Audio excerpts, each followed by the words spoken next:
운명은 종종 기이한 방식으로 역사의 무대를 꾸밉니다. 가장 극적인 무대가 될 조선의 왕실, 그 중에서도 가장 독특한 주인공이 태어나려는 순간입니다.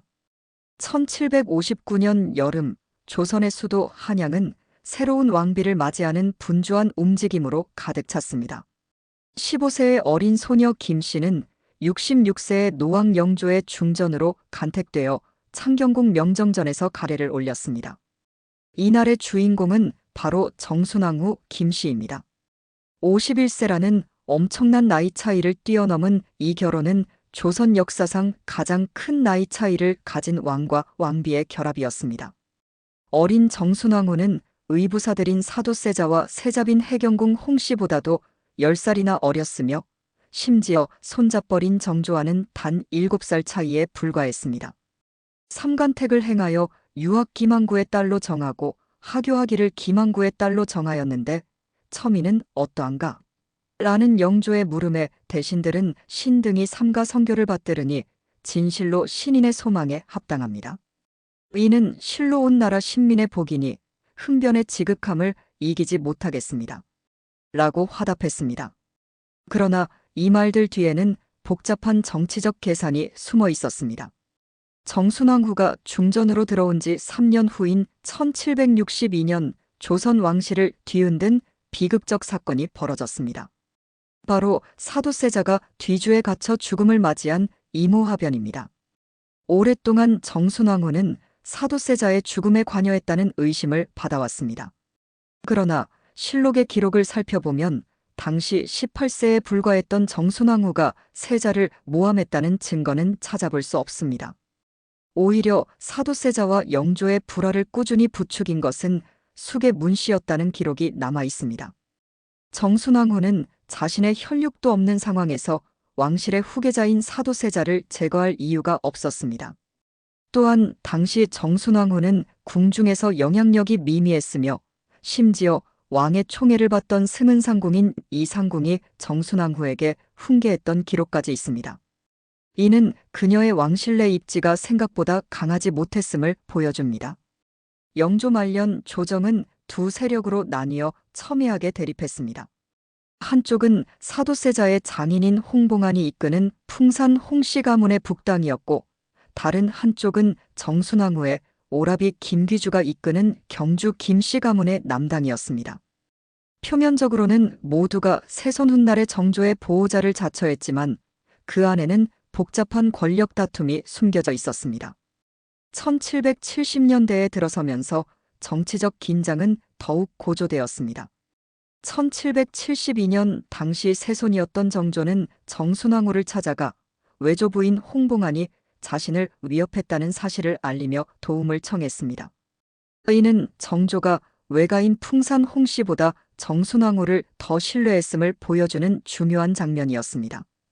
그 직후 김귀주는 홍봉안을 공격하는 상소를 올렸습니다. 저 홍봉안은 의리를 어지럽히고 성공을 무함하여 날조함이 이처럼 극에 이르렀는데 신이 만약 우물쭈물 명확하지 못하게 되돌아보며 그의 권세를 두려워해서 한갑 평일의 척가 사이에 의리만 보존한다면 이는 위로 전하를 저버리고 아래로는 선신을 저버리는 것입니다. 김귀주의 이 상소는 북당과 남당의 대립을 더욱 심화시켰습니다. 영조의 건강이 악화되면서 세손의 대리청정 문제가 불거졌습니다.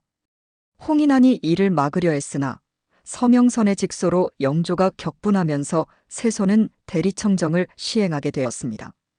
이 과정에서도 정조는 정순왕후를 찾아가 홍인안의 위협을 고자질했습니다. 내 말 안 들으시면 저하께서 재미없으실 겁니다. 라는 홍인안의 말을 정조는 정순왕후에게 알렸습니다. 이 역시 정조가 정순왕후를 얼마나 신뢰했는지 보여주는 대목입니다. 그러나 역사의 수레바퀴는 예상치 못한 방향으로 굴러갔습니다. 1776년 영조가 승하하고 정조가 즉위하자 그토록 신뢰했던 정순왕후와의 관계에 균열이 생기기 시작했습니다. 그 시작은 바로 김귀주의 숙청이었습니다. 정조 즉위 직후 김귀주는 정의품의 한성부 판윤이 되었지만 곧 숙적인 홍봉안을 공격하는 상소를 다시 올렸습니다. 그러나 정조는 오히려 과거 자신과 정순왕후 사이의 대화를 곡해했다며 김귀주를 귀양 보냈습니다. 1776년 한여름 창덕궁 대조전. 정조가 즉위한 직후 조정은 새로운 권력 구도를 형성하며 미묘한 변화의 바람이 불고 있었습니다. 김귀주의 숙청은 정순왕후에게 큰 충격이었습니다. 자신의 친오빠이자 세손 시절 정조를 도왔던 김귀주가 오히려 정조에 의해 귀양을 가게 된 것입니다. 정조는 김귀주가 세손 시절 자신이 정순왕후에게 아랫 내용을 곡해했다고 주장했습니다. 외조부와 사사로이 나눈 대화이며 가정을 한 이야기에 불과했다는 것이 정조의 설명이었습니다. 이 사건을 계기로 정순왕후와 정조의 관계는 미묘하게 변화했습니다. 한때 정조의 보호자였던 정순왕후는 이제 권례 견제자, 벽파의 중심점으로 거듭나게 되었습니다. 벽파는 사도세자 추승의 부정적이었던 정치 세력으로 정조의 탕평 행보에 거리를 두었습니다. 그러나 이것이 야당 노릇이라고 보기엔 애매한 측면이 있었습니다. 벽파는 오히려 정조의 즉위 과정이나 정조의 치세 내내 여당에 가까웠으나 정조의 탕평 행보에만 거리를 둔 것이었기 때문입니다. 정순왕후의 두드러진 행보는 정조의 동생인 은원군 이인에 대한 처벌 문제에서 나타났습니다. 정조가 은원군 이인에 대한 처벌을 완화하려는 시점마다 정순왕후는 단식 투쟁을 벌이며 이인을 처벌하라고 다그쳤습니다. 정조 역시 단식으로 맞섰으나 결국 매번 손을 들게 되었습니다. 하필 은원군인 이유는 바로 그가 숙적인 북당의 홍봉안과 적극 연계된 인물이었기 때문입니다. 즉 은원군이 역적이라면 풍산 홍씨도 역적과 연대한 존재가 되었으며 거꾸로 은원군을 사면한다면 풍산 홍씨도 역시 사면되는 상황이었습니다. 하지만 정조도 보통 머리는 아니었습니다. 그는 수시로 은원군을 불러다 만났는데 이 과정에서 심한지가 어찌 병가에서 계책을 내어 적을 속이듯 하십니까? 라고 놀랄 정도로 수단과 방법을 가리지 않았습니다. 그리고 이런 정조의 행동으로 인해 민심도 정조에게 우호적으로 바뀌었습니다. 정조에게 은원군은 유일한 혈육이자 이복 형제였으며 그 말은 정조의 아버지인 사도세자의 정조를 제외한 유일한 아들이란 뜻이었습니다. 따라서 민심은 주상께서 은원군과 저렇게 우애가 좋으니 이건 아버지에 대한 효도이기도 하다란 형태로 바뀌게 되었습니다. 그리고 민심이 이렇게 바뀌자 정순왕후의 압박도 상대적으로 약해지게 되었습니다. 유교 국가인 조선에서 효라는 명분은 너무나 굉장히 강한 명분이었고 그 명분을 중요시하는 정순왕후로선 더 이상 압박을 강화하기가 곤란해졌기 때문입니다. 표면적으로는 대립하는 듯 보였으나 정순왕후와 정조의 관계는 생각보다 복잡했습니다. 정조의 어록집인 1등록에는 정순왕후를 향해 친밀한 감정을 나타내는 기록이 전하고 있으며 정순왕후는 정조의 행록을 쓰며 정조가 자신을 극진히 공양했음을 나타내고 있습니다. 그 외에도 홍인한 정우겸을 척결하는 명분을 나타낸 책임 명의록에서 정조가 남당의 김귀주를 비호했다든지 내전의 도움이 많았음을 기록한 것으로 보아둘의 사이는 오히려 좋았을 가능성이 높았습니다. 1800년 여름 정조의 건강이 급격히 악화되었습니다. 그의 마지막 순간에도 정순왕후는 그의 곁을 지켰습니다. 정조가 승하하기 직전 직접 약을 들고 방에 들어갔다가 갑자기 대성통곡을 하여 신하들이 말렸는데 이미 정조의 병환이 회복 불가능한 상황임을 정순왕후 또한 짐작한 듯 했습니다. 정조가 의식을 잃기 직전 마지막으로 남긴 말도 정순왕후의 거처인 수정전을 언급한 것이었습니다. 정황상 자신의 죽음을 앞두고 급히 정순왕후를 찾으려 했다는 추정이 있습니다. 1800년 6월 28일 창경궁 영춘원에서 정조가 승하하였습니다. 11세의 어린 나이로 순조가 왕위에 오르자 정순왕후는 대왕대비가 되어 왕실 최고 어른으로서 수렴청정을 시작했습니다. 이때부터 정순왕후는 국정을 주도하며 조정의 주요 신하들로부터 개인별 충성 서약을 받았습니다. 수렴청정 기간 동안 정순왕후는 남인과 시파 계열에 대한 정치적 공세인 신유박해를 주도했습니다. 그러나 그녀는 사태가 지나치게 커지지 않도록 제어하는 모습도 보였습니다. 한 예로 수렴 청정할 때 정약용 등 남인을 국문하고 처벌하라는 신하들의 요구를 여러 번 묵살한 적이 있습니다. 수많은 사람의 목이 떨어진 신유박해 때 정약용 등 남인 핵심 인물들이 살아남은 것도 정순왕후의 덕이 컸습니다. 정순왕후는 또한 백성들의 민생에 신경을 써 비변사, 관찰사, 수령 등 통치 질서의 확립을 강조했고 공노비를 혁파하기도 했습니다. 특히 공노비 혁파와 장용령 폐지 등은 선왕정조의 뜻을 계승했다는 의지를 강하게 드러낸 정책이었습니다. 규장각 축소도 마찬가지로 정조 말기의 규장각은 이미 과거 세종 시기의 집현전 수준을 넘어서 승정원과 육조의 업무까지 관여하는 등 권한이 비대해져서 축소가 불가피했습니다. 1803년 12월의 차가운 겨울바람이 창덕궁을 휘감던 날 정순왕후는 3년간의 수렴 청정을 마무리하고 환정을 선포했습니다. 차대를 오늘로 앞당겨 정한 것은 뜻한 바가 있어서이다. 경신년에 창왕하고 망극한 날을 당하여 수렴 청정하지 않을 수 없었으나 내가 본래 다른 사람보다 훨씬 뛰어난 지식이 없는 데다가 또 여러 해 동안 고지를 알아왔으므로 보통 사람처럼 이를 책임질 수 없었던 것이 오래되었다. 정순왕후는 겸손한 어조로 말했지만 그 안에는 3년간 조정을 이끌어온 자부심과 순조에게 온전한 권력을 넘겨주는 결연함이 담겨 있었습니다. 그러나 정순왕후가 수렴 청정에서 물러나기가 무섭게 정치적 파고가 몰아쳤습니다. 훗날 순원왕후가 되는 순조비의 간택을 반대한 권유를 탄핵하며 벽파에 대한 시파의 총공세가 시작된 것입니다. 당황한 정순왕후는 수렴 청정을 그만둔 지 6개월 만에 다시 수렴을 치고 정사에 개입하려 했습니다. 1804년 초여름 창덕궁의 한 정각에서 긴장감 넘치는 장면이 펼쳐졌습니다. 정순왕후는 순조를 시켜 할 말이 있으니 대신들 좀 모으라고 명을 내렸습니다. 대신들이 입궐하자 정작 정순왕후는 순조 뒤에 수렴을 치고 앉아 있었고 순조가 자정께서 할 말씀이 있다고 하신다라고 설명했습니다. 이것은 다시 수렴을 재개하겠다는 암묵적인 표시였습니다. 그러자 소론인 좌의정 이시수가 갑자기 정순왕후의 지난 4년간의 업적을 칭송하더니 그건 그렇고 지금 하는 일이 수렴 재개 이치에 맞습니까? 할 말이 있으면 성상께서 하실 것이니 수렴하지 마시죠라고 대놓고 수렴을 거둘 것을 적극 청했습니다. 그러자 벽파의 수장인 우의정 김관주도 동의했습니다. 워낙 명분과 상례에서 벗어난 상황이었던지라 정파가 다르고 아니고를 떠나 사실상 동의할 수밖에 없었던 분위기였습니다. 이에 정순왕후는 내가 수렴 중한 것은 다 알지.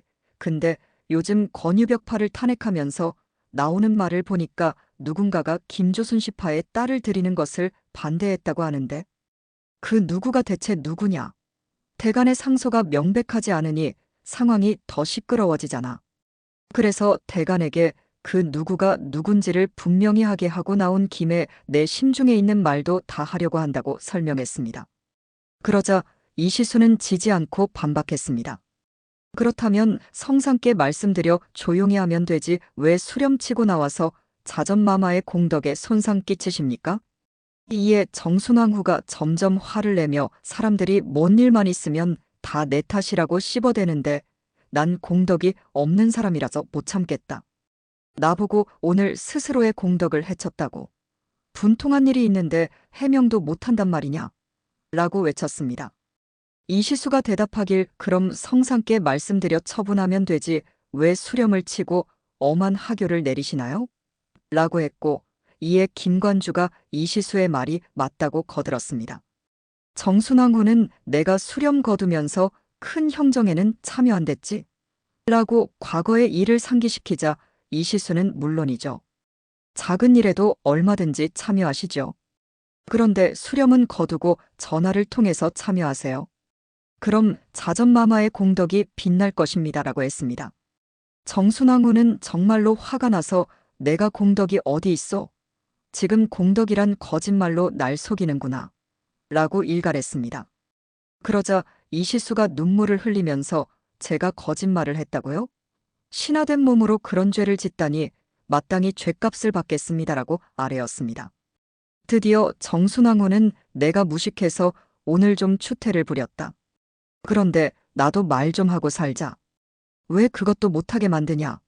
라고 누그러진 투로 말했습니다. 그러자 이시수는 통곡하면서 이런 말까지 들었으니 신은 즉시 죽어 사라지지 못하는 것이 한스럽습니다 라고 했고, 김관주가 말이 너무 지나치십니다 라고 정순왕후를 탓하는 지경에 이르렀습니다. 결국 정순왕후는 백기를 들고 내가 견식이 없어 이런 일을 저질렀으니 죄 삼지는 말아주시오. 앞으로 일이 있으면 엄교를 내리겠습니다라고 하며 수렴을 거두고 물러났습니다.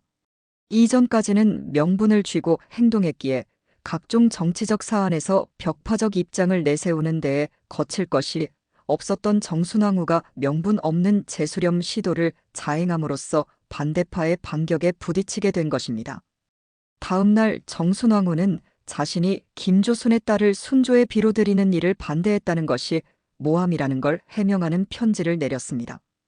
그러나 이 정치적 패배 이후 정순왕후의 건강은 급속도로 악화되었습니다. 1805년 1월 12일 창덕궁 경복전에서 정순왕후는 마지막 숨을 거두었습니다. 오시의 대왕대비가 경복전에서 승하하였다는 짧은 실록 기록만이 그녀의 마지막을 전할 뿐입니다. 그러나 정순왕후의 승하와는 별개로 승하 직후 벽파는 2년 만에 순식간에 몰락했습니다. 따라서 벽파의 집권기는 정순왕후의 수렴기와 거의 겹친다고 봐도 무방했습니다. 권유의 상소로 비롯된 대운저지 기도 사건으로 권유, 이한목, 정재민이 물고고문 치사 또는 유배지에서 사망된 것이 시작이었습니다. 벽파의 몰락을 가속화시킨 것은 바로 직후의 김달순의 상소였습니다. 다급해진 벽파의 맹장 김달순은 사도세자 추승 찬성 세력을 비판하며 영남 만인소 사건의 소두인 이유를 처벌하고 사도세자를 비판했던 박치만, 윤재겸을 추중하며 시호도 내려주어 사실상 벽파의 무장을 못 박자는 주장을 했습니다. 그러나 조등영이 김달순은 정승이 되어서야 의리를 알았단 말입니까? 라고 상소에 벽파 축출의 시동을 걸었습니다. 순조는 조등영의 상소에 점차 수위를 높이며 김달순, 김관주를 죽이고 권유의 상소에 찬동하는 기미를 보였다는 이유로 심한지를 추탈했으며 김달순을 옹호한 서매수를 삭탈시켰습니다. 이후 벌어진 김희영의 팔자 흉언상소는 벽파를 역적으로 못 박아버렸습니다. 이미 영존연간에 김한록이 죄인의 아들은 임금이 될 수 없다 며 정조를 모해하는 주장을 했다는 것이었습니다.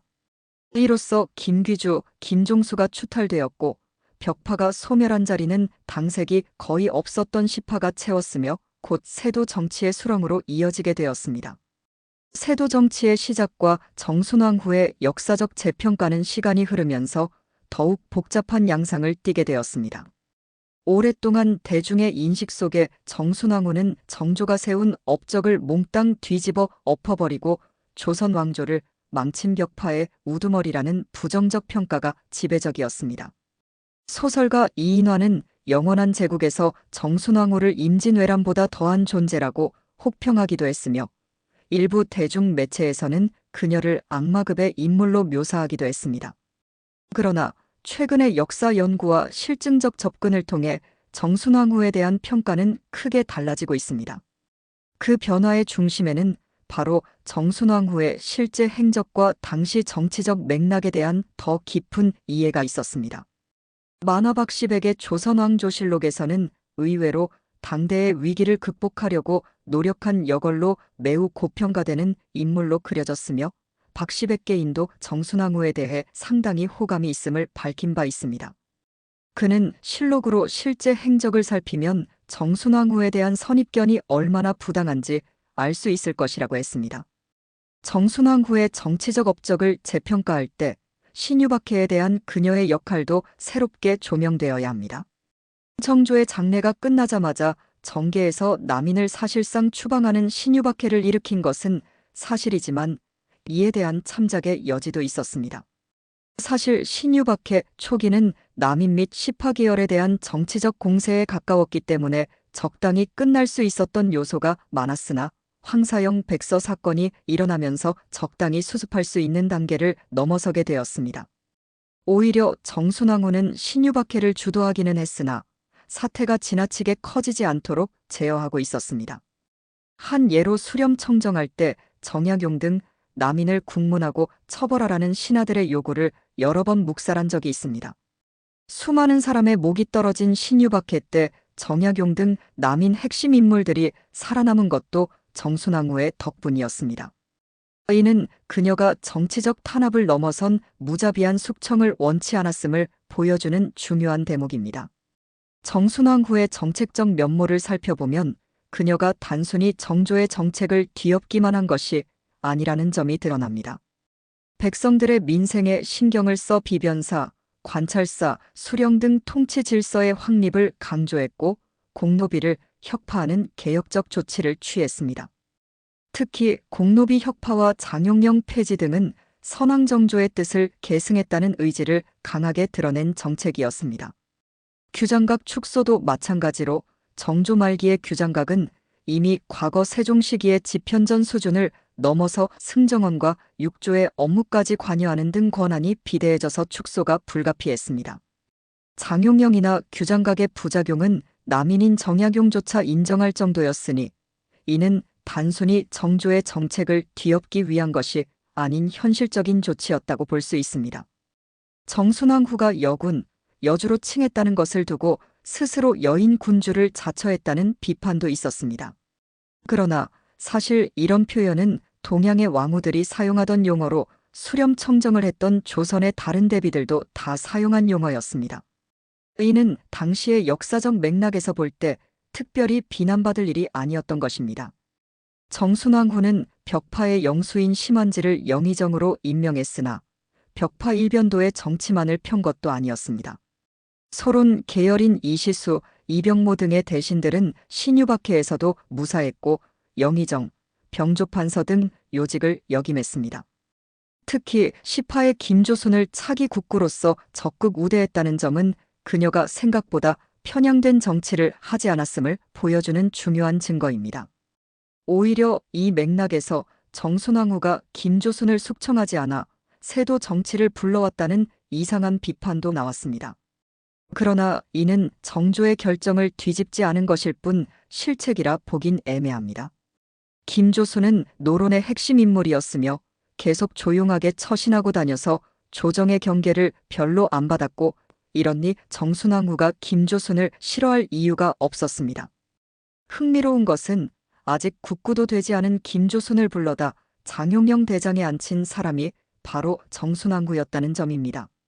이는 정순왕후가 김조순과 장용령을 자신의 반대 세력으로 인식하지 않았다는 중요한 증거입니다. 세도 정치가 발생하게 된 배경을 살펴보면 그 책임을 단순히 정순왕후에게만 돌리는 것은 온당하지 않습니다. 세도 정치의 씨앗은 훨씬 이전부터 뿌려져 있었습니다. 숙종이 황국을 남용하며 조선 붕당의 건전성을 통째로 날려버렸고 영조가 풍산 홍씨를 의도적으로 양성함으로써 세도 정치의 씨앗을 뿌렸으며 정조는 기껏 척신을 청산하고 제대로 된 붕당을 복구했으나 이미 격화된 당쟁은 상대당의 존립 자체를 부정해버리는 일당 독재와의 풍토로 이어졌습니다. 결국 정조 개인의 절대적으로 균형이 맡겨진 줄론 탕평은 정조 말년으로 갈수록 균열을 드러냈으며 정조는 말년에 건강이 매우 약화되고 훗날 어린 순조가 즉위하면 벽파가 드세지면서 자신이 내세운 탕평이 무너질까 두려워했습니다. 결국 정조는 아예 자신의 철학을 부정해버리고 김조순을 위시로 한 안동 김씨 세력에게 힘을 실어주어 세도 정치의 포문을 직접 열어버렸다는 분석도 있습니다. 그리고 정순왕후는 정조의 뜻에 따라 자신의 정치 성향인 벽파와 대립하는 시파인 김조순을 국구로 삼았습니다. 정순왕후 때까지는 요직에 등용된 인물을 보면 남인을 날려버리긴 했지만 그래도 온건한 소론-시파 계열들이 그대로 등용되어 있었습니다. 정조 때까지만 해도 조정의 최소한의 다양성은 남아 있었다는 소리입니다. 정말 문제가 터진 것은 정순왕후가 물러나면서부터였습니다. 이렇게 최소한으로 유지되던 균형을 안동 김씨 세력이 정순왕후가 물러나자마자 정순왕후 중심으로 한벽파 세력을 치면서 무너졌고, 순조는 나이가 어려 정치를 모른다는 핑계로 이를 방치했으며 이를 조율해줄 세력은 더 이상 남아있지 않았습니다. 실제로 정순왕후가 정조와 동시에 죽었다면 세도 정치가 더 빨리 왔을 수도 있다는 분석도 있습니다. 세도 정치의 시대가 열린 것은 정순왕후 중심의 벽파가 무너지고 정조가 등용했던 안동 김씨 세력이 조정을 장악하면서였으니, 정순왕후가 없었다면 오히려 그 과정이 앞당겨졌을 가능성이 큽니다.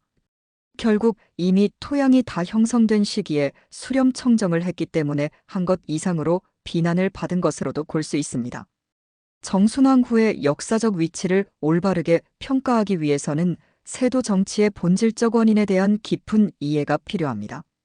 세도 정치의 근본 원인은 군주 개인의 유능함을 전제로 돌아가던 정치 체제에 있었습니다.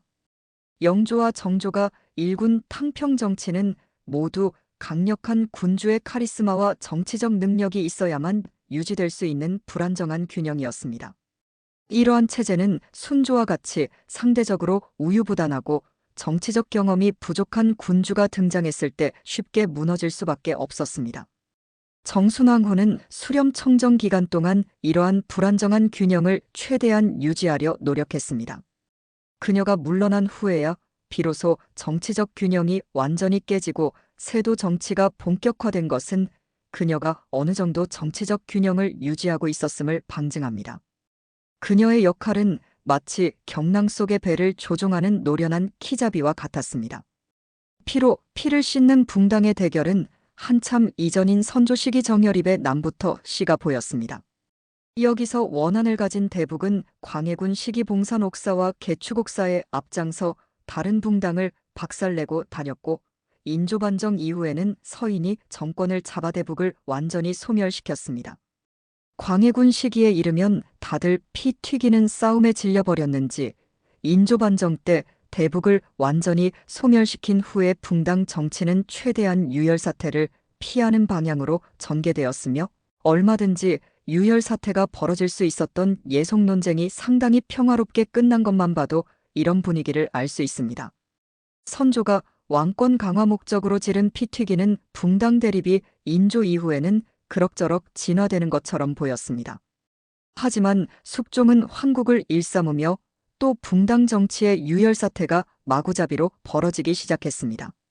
최소한 붕당의 몰락과 세도 정치가 등장하게 된 배경 부분에서는 정순왕후보다는 숙종이 더 비판을 받아야 하고, 정조와 정순왕후가 이어나간 정책들이 무마되고 세도 정치가 본격적으로 힘을 쓸 수 있게 된 상황이 된 데에는 순조가 제일 큰 비판을 받아야 합니다. 정순왕후 때에는 하나의 외척이 독점적으로 권력을 휘두르지는 못하고 균형이 유지됐던 것을 보면 최소한의 중도는 지키면서 균형적인 정치를 했다는 것을 알 수 있습니다. 실제로 당시 정순왕후가 정말로 형성된 대중적 이미지대로의 정치를 했다면 안동 김씨가 아닌 경주 김씨가 조정을 다 장악하고 벽파 일변도로만 되어 있어야 할 것입니다.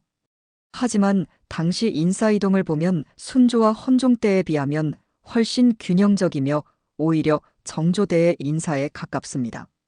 보다 근본적인 원인은 아버지인 정조에게 물려받은 왕권이 약하지도 않았고, 그 왕권을 보존하기 위해 왕실 어른이 이토록 균형을 맞춰주었는데도 왕으로서 조정이 그대로 세도 정치로 직행할 때까지 수십 년간을 손 놓고 있었던 순조였습니다.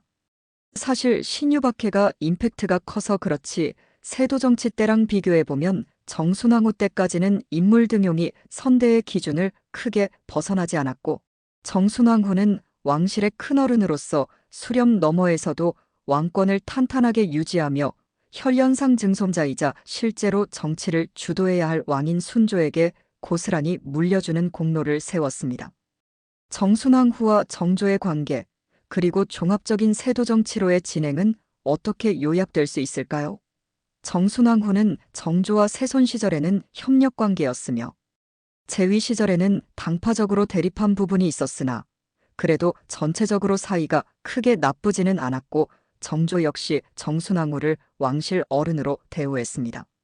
정조 사후에도 정조가 키워온 남인을 숙청하기도 했으나 그들을 유배 보낼 뿐 무자비하게 처형하지 않았고, 정조가 주요하게 등용한 김조순을 비롯한 시파계열의 인사나 유지를 이어간 부분도 많았으며 이를 계속 천명하기도 했습니다.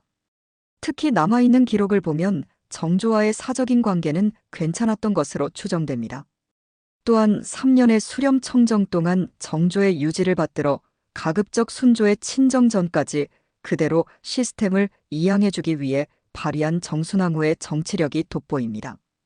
그럼에도 정순왕후의 정치적 행보가 마냥 긍정적인 평가만을 받기는 어렵습니다. 해경궁 홍씨의 동생인 홍낙임을 신유박해로 엮어 무리하게 사사시킨 점 등은 비판을 피하기 어렵습니다. 또한 정조조 때까지 있었던 남인 -10파 계열을 꽤 날려버린 것은 정순왕후의 책임이 맞습니다. 정순왕후의 정치 기조는 정조의 기조에 본인 입맛에 맞는 당파색을 추가한 정도로 볼 수 있습니다. 세도 정치의 토양은 권력을 지나치게 군주 개인의 능력에 좌지우지되도록 시스템을 짜고 외척을 입맛대로 써먹으며 정치를 했었던 숙종 영조 정조를 거치며 지속적으로 강화되었습니다. 결국 군주 개인의 유능함을 전제로 돌아가던 시스템은 무능하고 우유부단한 군주가 권좌에 올라 세월을 보내면서 무력화되었고, 이로 인해 정조와 정순왕후가 맞추었던 조정 내 세력 간의 균형 또한 무너지면서 세도 정치가 본격적으로 시작되었습니다. 정순왕후의 생애를 돌아보면 그녀는 15세라는 어린 나이에 51세 연상인 영조와 결혼하여 왕실에 입성했습니다. 젊은 나이에 중전이 되어 사도세자의 비극적인 죽음을 목격하고 정조의 즉위와 통치 과정에서 중요한 역할을 수행했으며 말년에는 어린 순조의 수렴청정을 맡아 국정을 이끌었습니다. 그녀는 복잡한 정치적 갈등과 이해관계 속에서 자신의 정치적 견해를 분명히 드러내면서도 나름의 균형을 유지하려 노력했습니다. 정순왕후에 대한 평가는 시대와 관점에 따라 크게 달라질 수 있습니다. 그녀를 단순히 조선을 망친 흑막으로 보는 시각은 역사적 맥락과 실상을 제대로 이해하지 못한 결과입니다. 반대로 그녀의 모든 행동을 정당화하는 것 역시 균형 잡힌 역사인식이라 할 수 없습니다. 정순왕후는 그녀가 살았던 시대의 복잡한 정치적 현실 속에서 최선을 다한 인물로 그 공과를 함께 인정하는 것이 역사적 진실에 더 가까울 것입니다. 정순왕후의 생애는 조선 후기 정치사의 중요한 단면을 보여줍니다. 그녀를 통해 우리는 왕권과 당쟁, 외척 세력의 성장과 몰락, 그리고 세도 정치로의 전환이라는 조선 왕조 말기의 중요한 역사적 흐름을 이해할 수 있습니다. 그녀의 삶은 단순한 개인의 역사를 넘어 조선이라는 국가가 겪은 변화와 도전, 그리고 그 속에서 살아간 사람들의 이야기를 담고 있습니다. 결국 정순왕후의 역사적 재평가는 정조가 세운 업적을 몽땅 뒤집어 엎어버리고 조선 왕조를 망친 벽파의 우두머리라는 단순한 악역에서 벗어나 복잡한 정치적 현실 속에서 자신의 역할을 수행한 입체적인 인물로 거듭나고 있습니다.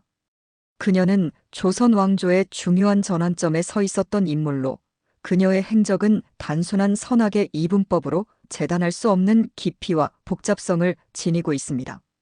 정순왕후에 대한 올바른 역사적 평가는 조선 후기 정치사를 더 깊이 이해하는 데 중요한 열쇠가 될 것입니다.